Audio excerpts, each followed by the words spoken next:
Allô tout le monde, vidéo numéro 2. En passant, merci d'avoir écouté le premier. J'espère des fois que ça vous a aidé un petit peu.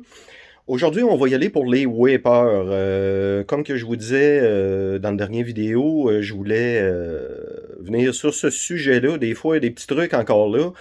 Sur les wipers, des fois, des trucs anodins, mais qui peuvent aider. Je pense qu'on sait tous que sur les CX2510, le wiper avant, il y a 16 pouces, le wiper arrière a 12 pouces. Moi, dans mon cas, j'ai changé le wiper avant pour un 17 pouces, le wiper arrière pour un 13 pouces. Honnêtement, moi, perso, je trouve que ça vaut la peine. Ça claire un petit peu plus grand, puis tout ça. Un pouce de plus, ça nuit jamais.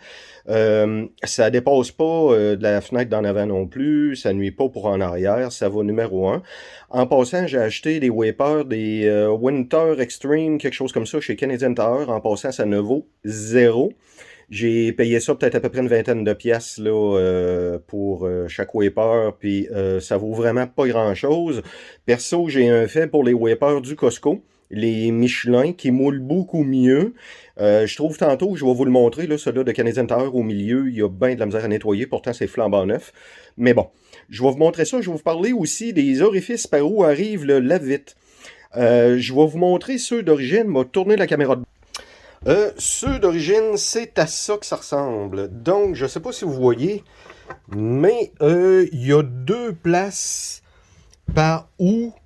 Oups, il y a deux places par où la vitre peut sortir. Ici, puis, l'autre, il est juste ici en dessous. Mon Dieu, excusez encore mon contrôle de la caméra. Bon, ça fait quoi ça? Ça fait que, vu que c'est mis sur le bras du wiper encore là, on va regarder ça ensemble tantôt, ça fait que ça envoie la vitre comme en avant du wiper, mais en arrière, il n'y en a pas. Donc, c'est ce qui fait que si vous avez du verglas, c'est long à déglacer, on est obligé de gratter nos fenêtres, souvent ça nous le tente pas. C'est ça, j'ai toujours trouvé que ça balayait mal un peu. Donc, je vais aller vous monter ça sur le tracteur. On va sortir pour aller voir ça. Comme que je vous disais, un pouce de plus, ça rentre super bien, ça s'installe super bien aussi. C'est vraiment standard comme à peu près n'importe lequel véhicule que ça s'installe. C'est un bras comme avec un genre de U au bout là, un genre de crochet. C'est réellement standard. Donc encore là, je vous le... Si on regarde ça, c'est le petit monsieur ici. Donc, comme que je vous disais, au milieu, ça nettoie pas fort fort. Mais comme que vous voyez, 17 pouces, ça arrive super bien. Ça arrive sur le bord ici. L'autre côté, la même affaire, ça nuit pas du tout. L'autre chose, comme que je vous disais, l'orifice par lequel arrive le lave-vite, moi, je l'ai changé. Il se trouve être ici. C'est ce petit machin truc-là. On va essayer de vous le montrer de plus proche, là. Je comprends pas pourquoi c'est flou un peu, mais bon. En arrière, même chose. Je vais vous montrer ça. Ici, dans le fond, vous voyez, au lieu d'un 12 pouces, c'est un 13 pouces que j'ai installé.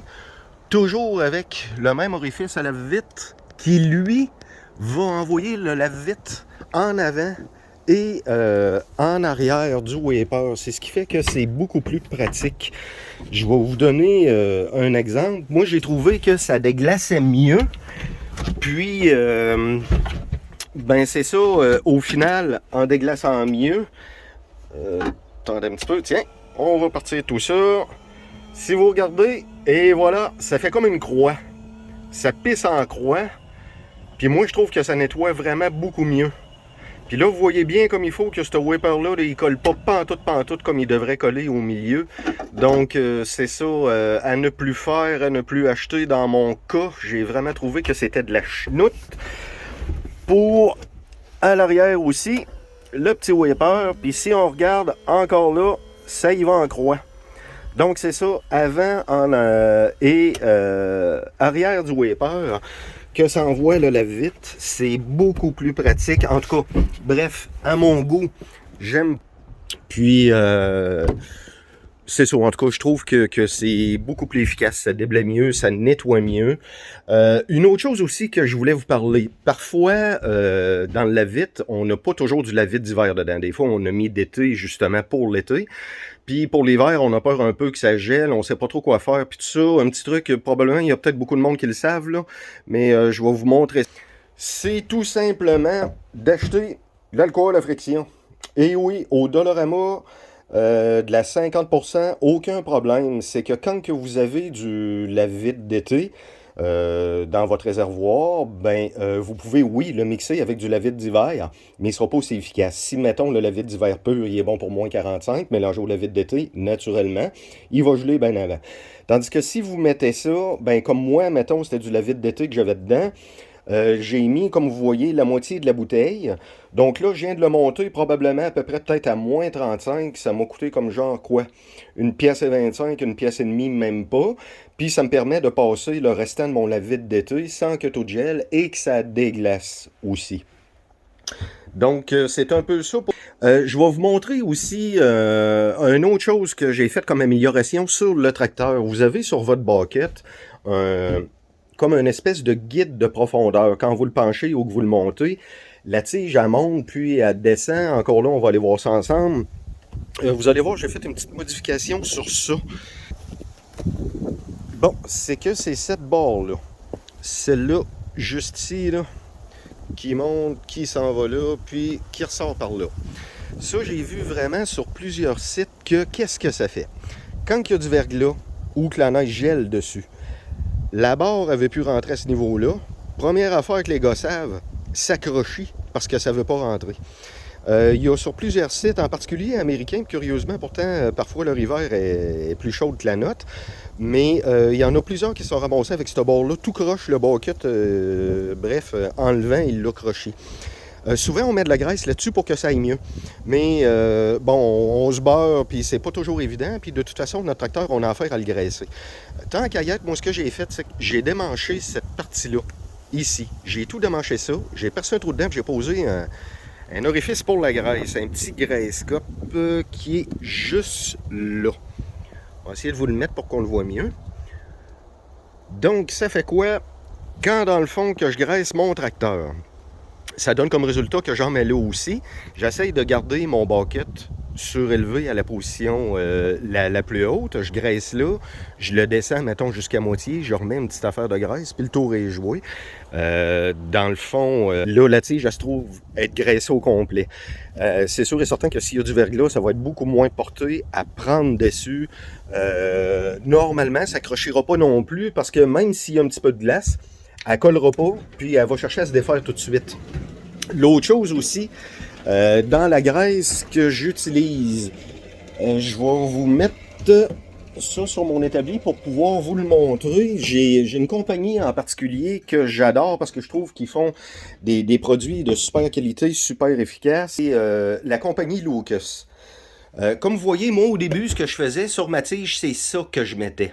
Quand on dit là, que c'est une graisse qui est épaisse puis qu'elle tient, c'est bel et bien vrai. Je vais essayer de vous ouvrir le pot. C'est une graisse rouge. Super de bonne graisse.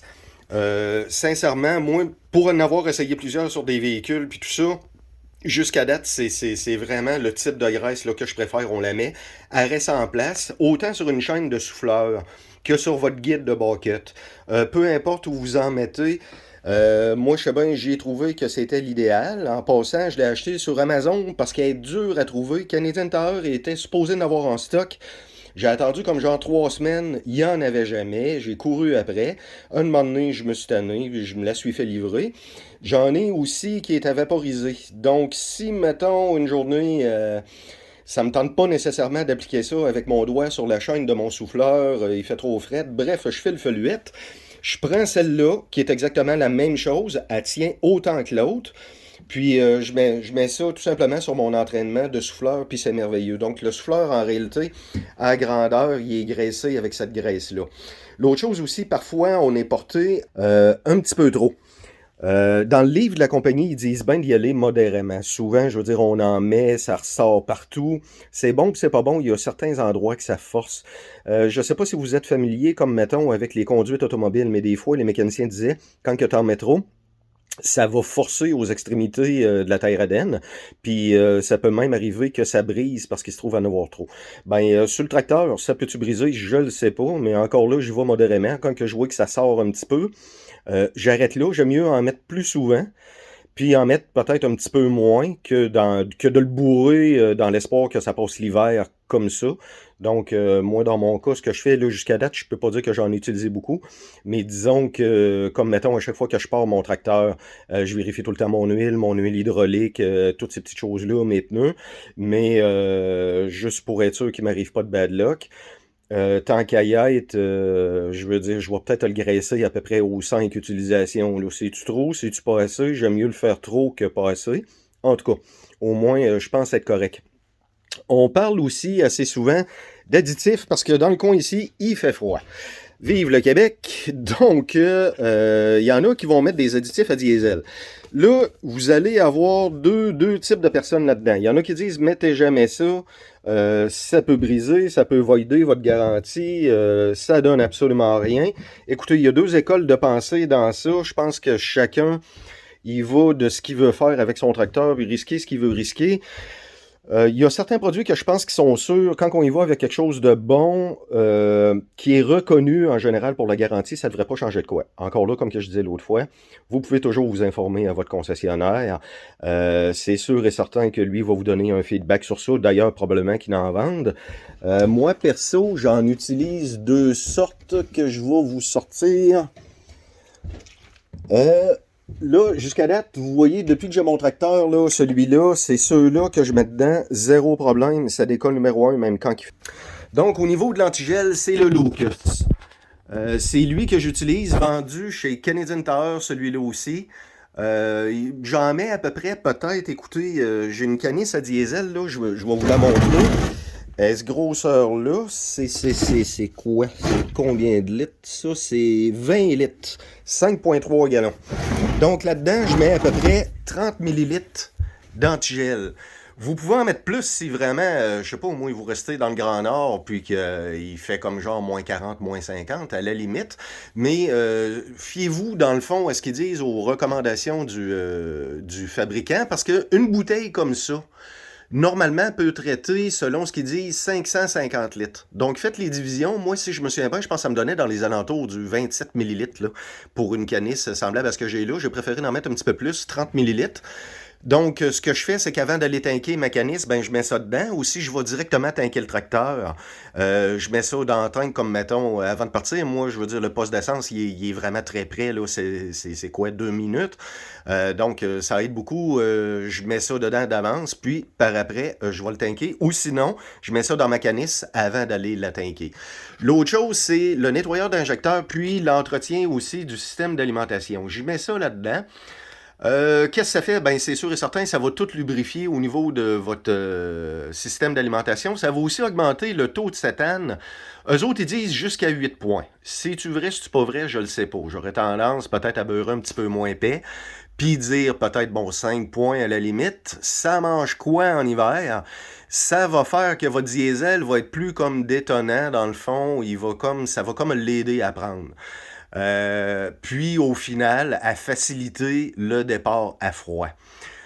Encore là, si, mettons, vous avez, parce que j'ai vu sur le site, il y en a plusieurs qui ont des tracteurs avec des Regen, là. Normalement, pour le DPF, ça nuit pas du tout. Même eux autres, ils prétendent que ça va réduire les régénérations.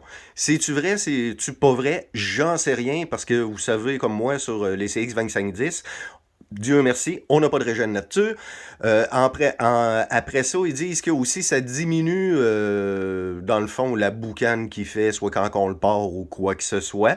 Il y en a des fois qui disent quand je le pars froid, il poffe noir, il poffe blanc, il vire carré, il rote, il pète, il tousse. C'est un peu normal, c'est un diesel. Donc il faut s'attendre à ça. Ça vire carré un petit peu. Par contre, moi j'aurais tendance à vous dire que versus d'autres tracteurs que j'ai vus partir à froid, sans ces deux additifs-là, des fois ça niaisait vraiment beaucoup. Avec cet additif-là, un moment donné que j'ai su à travers des amis qui l'avaient pris, c'était vraiment fantastique. Premièrement, leur gaz, il venait pas comme gélatineux, il bouchait pas le filtre à fioul. Avec ça, c'était garanti, même si on a du filtre à fioul l'hiver ici. Parfois, les tanks de compagnie, il va peut-être avoir un petit peu d'eau dedans. Parfois, ils commencent à percer ou il y a tout simplement de l'humidité dedans. c'est ça qui se passe. Avoir un dispersant d'eau, ça nuit pas. Avec ça, vous êtes sûr aussi au changement de température. Si, mettons, on a un boom de descente de température très rapide, début novembre, mais surtout peut-être en particulier en octobre, il y a des fois là, qu'il y a le fioul jusqu'à -10, puis après ça, on pogne celui-là là, qui va jusqu'à -25, -30. Mais si, mettons, vous avez un poste à gaz qui n'en passe pas beaucoup, ça peut arriver que si vraiment on a une grosse pointe très basse, que vous pognez un fioul qui n'est pas tout à fait aussi bon qu'il devrait l'être, ou disons avec autant d'additifs qu'il devrait dedans. Fait qu'avec ça, vous ne pouvez pas vous tromper. Au niveau de vos injecteurs aussi, pour l'autre, le hard-coil, c'est ça garde vos injecteurs propres. Tout ça, comme que je vous disais, ça augmente le taux de cétane, ça facilite le démarrage, ça aide beaucoup. Donc c'est ça sur moi pour ce qui est du mien, c'est ça mes deux trucs. Jusqu'à date, zéro problème sur mon moteur, comme que je vous disais. Je connais beaucoup de gens qui utilisent ça. Zéro problème aussi. Bref, c'est ça. Je pense que ça va pas mal conclure pour aujourd'hui. Déjà 15 minutes de vidéo de fait. Je veux pas vous maintenir trop longtemps là, si vous trouvez pas ça intéressant. Mais c'est ça. C'est comme d'autres choses. Si des fois vous avez des suggestions, des commentaires, ou vous voulez savoir où j'ai pris telle affaire, comme justement les orifices à lave-vite. Là.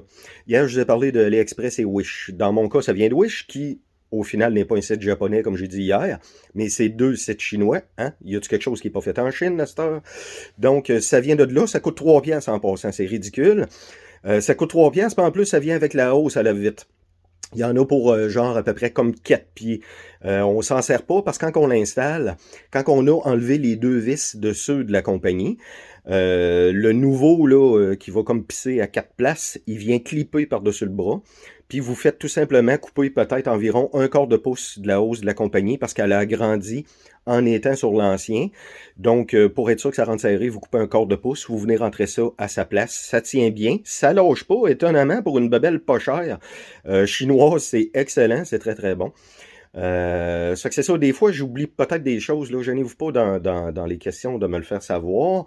Beaucoup de choses intéressantes aussi qui vont s'en venir. Encore là, je vais continuer sur les lumières, je vous l'aurais fait aujourd'hui, mais le vidéo risque d'être trop long, je ne vais pas vous emmerder, mais je vais continuer, comme je disais, sur les lumières, les flasheurs, dans la cabine, des petits add-ons dans la cabine que je pense que le monde, ils vont trouver ça ben le fun.